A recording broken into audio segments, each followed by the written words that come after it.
சுகம் வரும்போது யாரும் சுவாமி கிட்ட போய் சொல்லல, கேட்கல ஏன் சுகம் வந்துச்சுன்னு.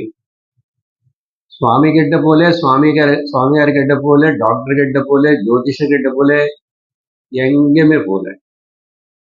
ஆனா துக்கம் வரும்போது மட்டும் ஏன் இத்தனை பேருக்கிட்ட போய் சுத்தி சுத்தி எனக்கு ஏன் இப்படி வந்துச்சு, எனக்கு துக்கம் வந்துச்சு, எனக்கு வியாதி வந்துச்சு, எனக்கு கஷ்டம் வந்துச்சுன்னு சொல்லும் அப்படின்னு கேள்வி கேட்ட ரொம்ப முக்கியமான கேள்வி. நமக்கே தெரியுது சிந்திச்சா, சுகம் என்பது நம்முடைய நிஜஸ்வரூபம், துக்கம் என்பது நம்முடைய நிஜஸ்வரூபம் இல்லாதனால சுகமா எல்லாம் சாதாரணமா இருக்கும்போது யாரும் கம்ப்ளைண்ட் பண்றது இல்லை.